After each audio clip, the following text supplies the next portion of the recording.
Our in-studio guest this morning, Milford Police Chief Tom O'Loughlin. Good morning. Sir, good morning. How are you? Doing great. One of the subjects we wanted to talk about this morning is scams that are being perpetrated on people.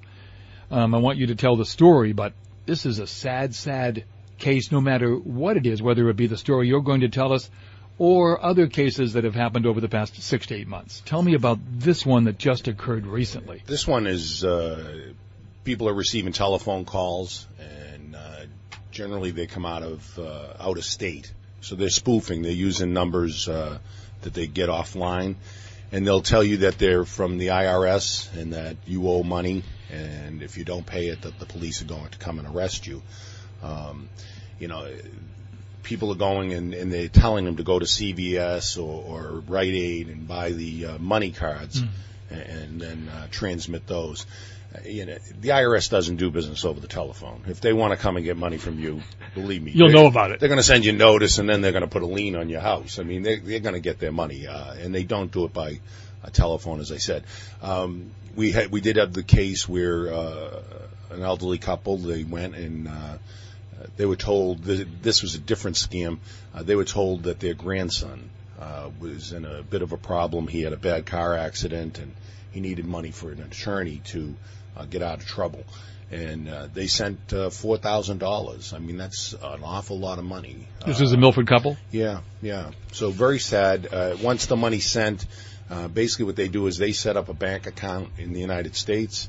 The money hits that bank account, and then what we call ping, and it just goes right out to an international bank account. So there's no way to trace this sort of thing? No, once it's deposited, it's gone.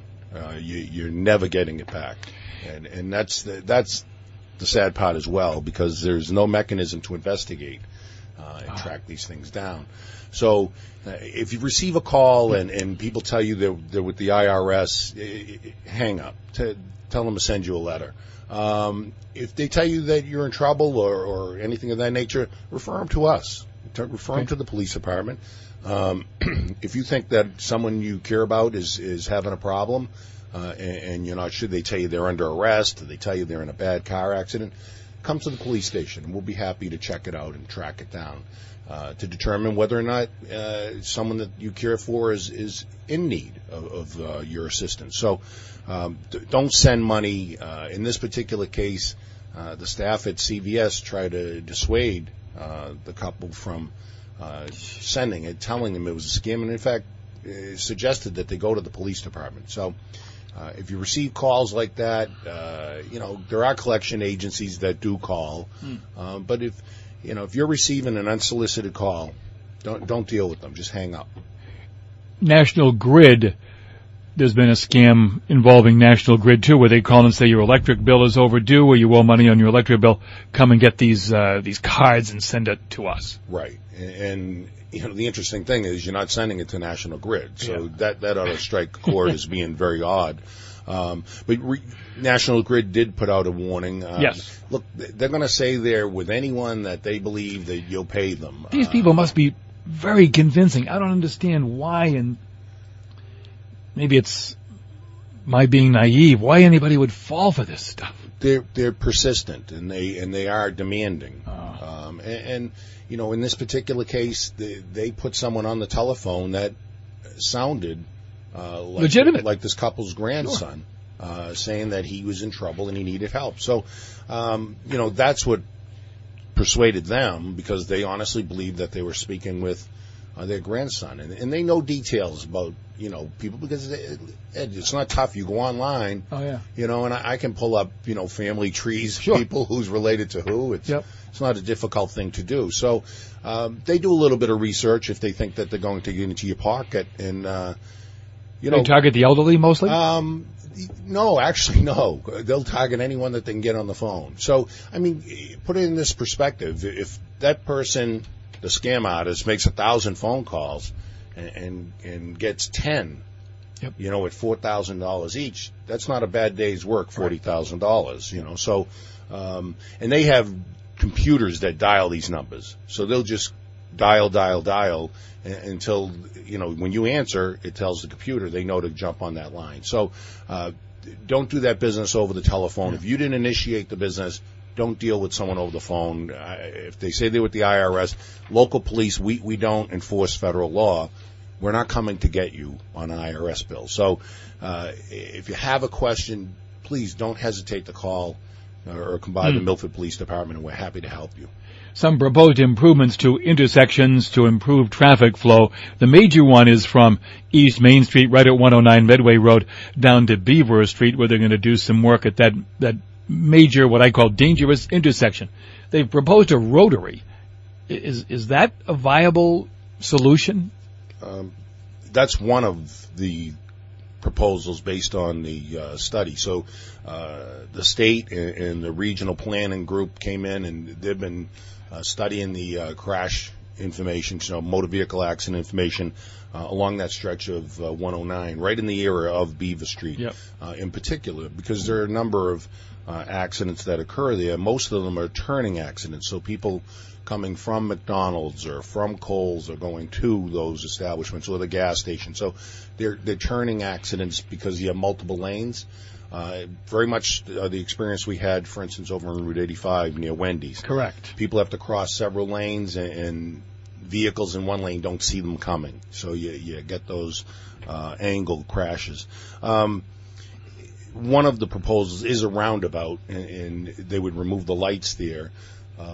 If they do that, one of the advantages is they would be able to make Beaver Street on the side where it's one way now. Right-hand side, yep. That would be able to make that a two-way if there were a roundabout there. So that is one of the proposals that the engineers are looking at, and as they move forward, I know the town is moving to put that on the state, as far as payment. So, they're looking at that intersection. We're looking at Route 16 at 109.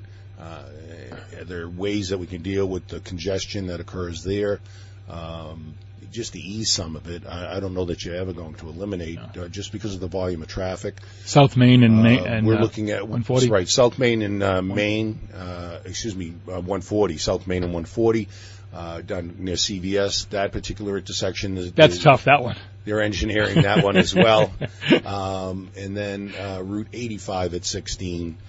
To include Haywood Street. So the question there is whether if you widen up the intersection to create easier turning radiuses, would that ease some of the congestion there? So, the town planner, town engineer, the highway surveyor, we've all been taking a look at this, as well as I said, there are engineers from the regional planning organizations that are involved. Well, like you said, it's traffic. Yeah, traffic's the number one issue in any community. So it's there, and the volumes are very high, as you know. I mean, Main Street in Milford on a Saturday is it's difficult, to say the least. Yep. Since we last spoke, you appointed some people to the auxiliary police force. This has become a valuable part of the department. These people volunteer their time. Right, they're very helpful. There's two different groupings within the auxiliary police. You have those who want to, volunteer and serve the community, and that's their motivation. And then there are a group of young people who want to go into law enforcement, want to be police officers. Good training. So it's an opportunity for them to receive training. They do provide service to the community, voluntary service, and then it's an opportunity for us to get a look at them as well. So, from there, if they don't come to our department, the bottom line is they get a nice reference going to another department. So we did appoint a couple of people that wanted to come back, who served for a number of years. And there's a list, actually, of people that want to be involved. So it's an issue of, we try to maintain about 20 auxiliary officers, and they're very, very helpful. Parades. When you have the large events, right, parades. They're very, very helpful to us. When you were chief at the MBTA department, police department, years ago now, you got to know Tom Menino? I did. I knew the mayor, yes. I don't know that there's anybody in Boston that didn't know the mayor. He was one of those people. He was everywhere. Yeah. And there were several opportunities that I had to deal with. Mayor Menino, and I had the utmost respect for him. Great guy, and no one knew the neighborhoods of Boston better than him. He was everywhere. All the time, too. We were talking earlier, and I said to you, people say that he literally met and shook hands with half of the people in the city of Boston. That's over 300,000 people. And I'm not surprised by that, because anywhere I ever went in the city, the mayor was there. He was just a great guy. Chief, thank you very much. You're welcome.